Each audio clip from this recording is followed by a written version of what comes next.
Hello বন্ধুরা, তোমরা সবাই কেমন আছো? আশা করি সবাই ভালো আছো। তো আমিও ভালো আছি। তো আমি আজকে একটা নতুন আইটেম নিয়ে আসলাম, যেটা সবাই খুবই পছন্দ করো বা সবাই করে থাকি আমরা। সেটা হচ্ছে কিভাবে ধনিয়া পাতার চাটনি বানানো যায়। ধনিয়া পাতার চাটনি মানে ধনিয়া পাতার ভর্তা না, এটা চাটনি ভাবে কিভাবে বানানো যায়। তো সেটাই তোমাদের সাথে আমি শেয়ার করব।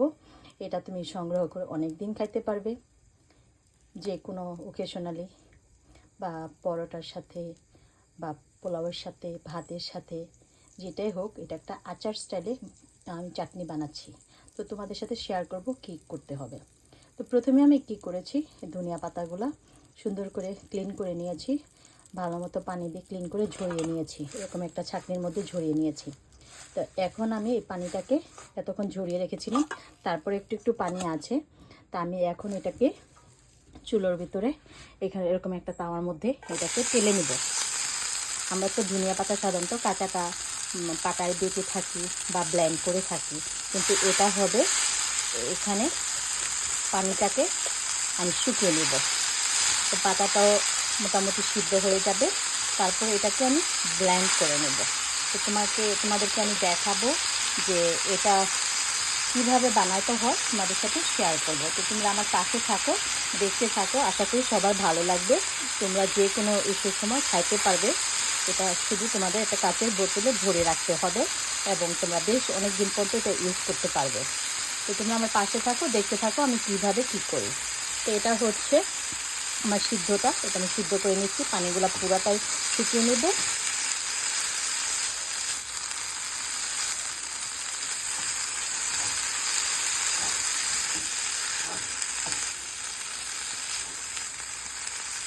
এটা সিদ্ধ হতে থাক। তো তোমাদের সাথে আমি নেক্সটে চেক করতেছি যে কী কী লাগবে এটার সাথে, ওটাই তোমাদের আমি দেখাচ্ছি। তো এটার সাথে কী কী ইনগ্রিডিয়েন্টস দিতে হবে। তো এখানে আমার মেন যেটা লাগবে চাটনির মধ্যে, তো তেঁতুল তো মাস্ট লাগবে। এটা হচ্ছে তেঁতুল। তো তেঁতুলটাকে আমি কি করেছি, পানির মধ্যে গুলিয়ে নিয়েছি, তারপর উপরের এগুলো আমি ফেলে দিয়েছি, ছেঁকে নিয়েছি। তোমরা দেখতে পাচ্ছ এটা একটা মসৃণ একটা হয়েছে। তো এটা হচ্ছে তেঁতুলের জুস।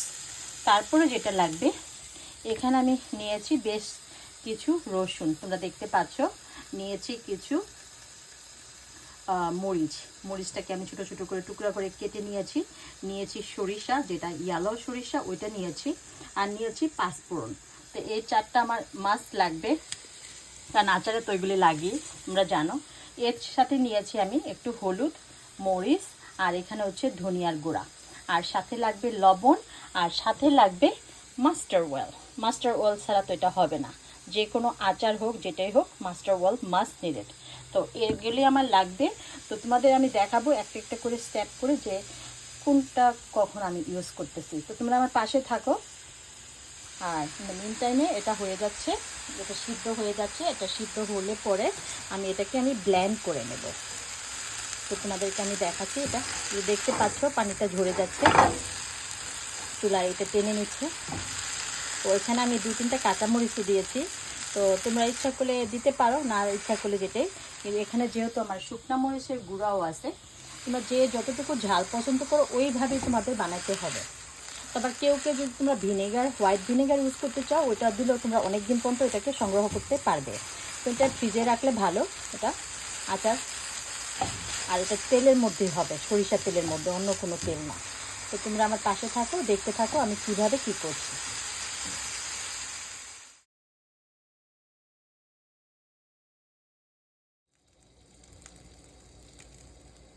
তো বন্ধুরা, তো আমি ধনিয়া পাতাটাকে এভাবে ব্লেন্ড করে নিয়েছি, তোমরা দেখতে পাচ্ছ। আর এখানে তেঁতুলের টক, আর এখানে যে ইনগ্রিডিয়েন্টসটা লাগবে সেটা, আর এখানে হচ্ছে কিছু মশলা। তো এটাকে আমি ইউজ করব। তো এখানে প্রথমেই করেছি একটা কড়াই নিয়েছি। তো এখানে আমি এই সরিষার তেলটা ঢেলে দিব, কারণ যে কোনো চাটনিতে সরিষার তেলটাই ব্যবহার করা হয়, আর ওটাতে চাটনিটা মজা হয়।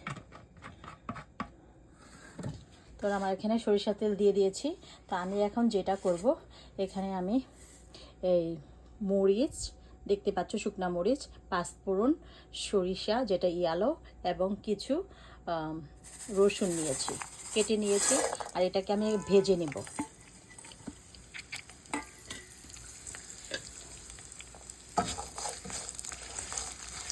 তেলটা একটু বেশি লাগবে, যে কোনো আচারে তোমরা জানো আচার মানে হচ্ছে তেলের মধ্যে জিনিসটা থাকবে।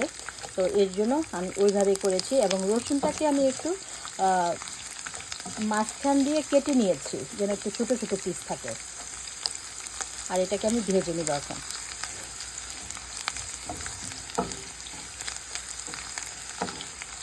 যেহেতু এটা আচারি স্টাইলে হচ্ছে সেহেতু ওইভাবে করতেছি। এবং ঝালটা তোমরা যে যে তোমাদের নিজেদের অনুযায়ী তোমরা করে নেবে। তো তোমরা যদি বেশি চাও আর একটু বেশি মরিচ দেবে, আর যদি তোমরা কম ঝাল পছন্দ করো তো কম ঝালে নেবে। সাধারণত আচার একটু ঝাল দিলে ভালো লাগে, খেতে ভালো লাগে পোলাওয়ের সাথে বা ভাতের সাথে।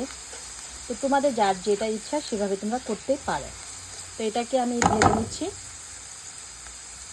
তো তোমাদের তো দেখাইছি আমি যে আমি এটা ব্লেন্ড করে নিয়েছি। আর এখানে তেঁতুলের টকটা এটাও ঢেলে দেব। আর এখানে কিছু মশলা আছে।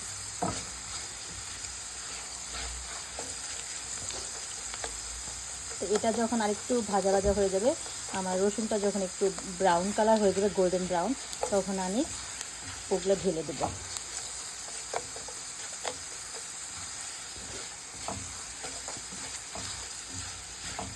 পাঁচফোড়নের যে একটা স্মেল, এটা খুবই সুন্দর। আমি জানি না কে কে পাঁচফোড়ন পছন্দ করো বা কে রান্না করে খেয়েছো। পাঁচফোড়নের স্মেলটা একটু অন্যরকম। তো যখনই তেলে দেওয়া হয় জিনিসটা একটু সুন্দর একটা গন্ধ হয়ে যায়, পুরো ঘরটাই পাঁচফোড়নের গন্ধ বের হয়ে যায়। তো আমার ঘরটা সুন্দর একটা গন্ধ তোমাদের যদি দেখাইতে পারতাম ভালো হতো। তো এখন আমি যেটা করব, এখানে ঢেলে দেবো আমার সেই টকটা। এখন এটাকে আমি কষিয়ে নেব।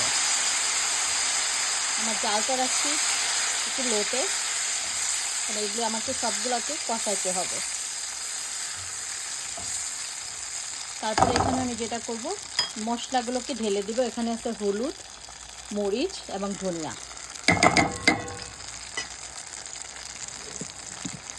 আর সাথে দিব একটু লবণ। লবণটা যার যার টেস্ট অনুযায়ী তোমরা দেখে নেবে।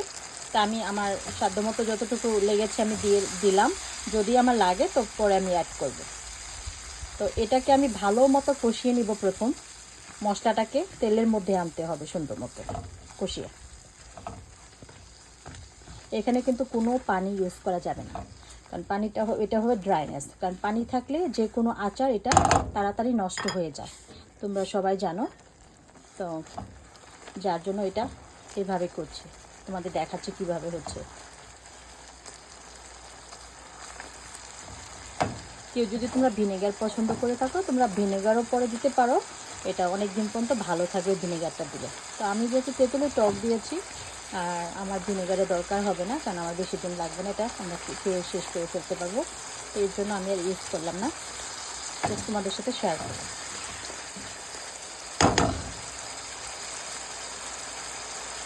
তোমরা দেখতে পাচ্ছ মশলাটা দেখতে কীরকম, পুরো একদম তেলের উপরে উঠে যাচ্ছে। এখানে কিন্তু কোনো আমি পানি ইউজ করিনি।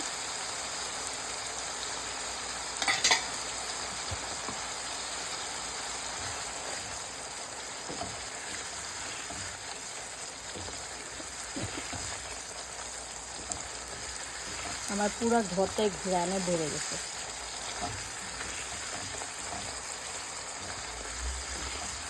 এটা কয়েক মিনিট তোমার সুন্দর মতো কষিয়ে নিতে হবে, মশলাটাকে একদম তেলের উপরে আনতে হবে। তারপর আমি যেটা করব, তেলের উপর মশলাটা হয়ে গেলে, কষানো হয়ে গেলে, আমি ধনিয়া পাতা যে ব্লেন্ড করে রেখেছি এই ধনিয়া পাতাটা এখানে ছেড়ে দিব। তারপর আবারও এটাকে আমি কষিয়ে নিব।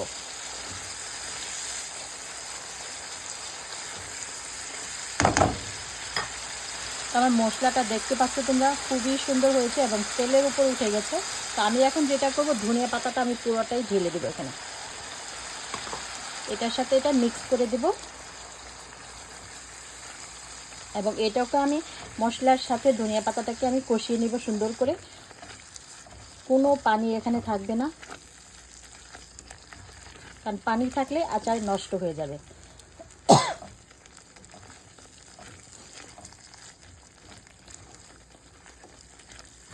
এটাকে আমি এখন একটু ঢেকে দিব। তারপর আবার কিছুক্ষণ পর পর এটা নাড়াচাড়া করব। তারপর তোমাদের সাথে আবার শেয়ার করব। তো তোমরা দেখতে পাচ্ছ এটা আমি মিক্স করে নিয়েছি। এখন এটাকে আমি কষিয়ে নিব মশলার সাথে। তো তোমাদের সাথে আবার দেখা হচ্ছে। বন্ধুরা দেখতে পাচ্ছ আমার ধনিয়া পাতাটা আমি পুরোপুরি এটা মশলার সাথে মিক্স করে নিয়েছি এবং 5 মিনিট পর্যন্ত এটাকে আমি কষিয়ে নিয়েছি। তো এখন এটা কোনো পানি নেই এখানে।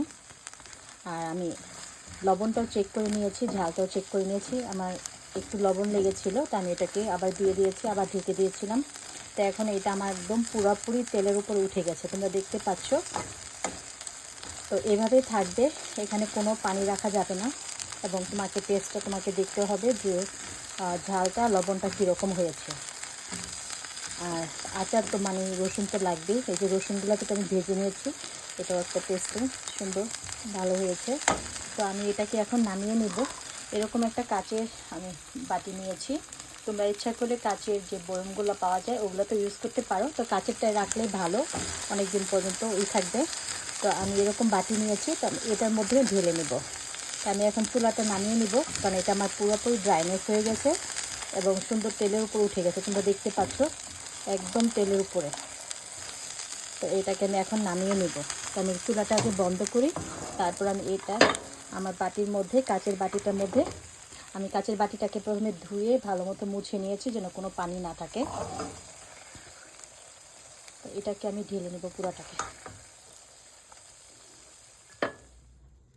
তো বন্ধুরা আমি ঢেলে নিয়েছি আমার বাটিতে, কাচের বাটিতে, এবং দেখতে পাচ্ছ আচারটা দেখতে কীরকম হয়েছে।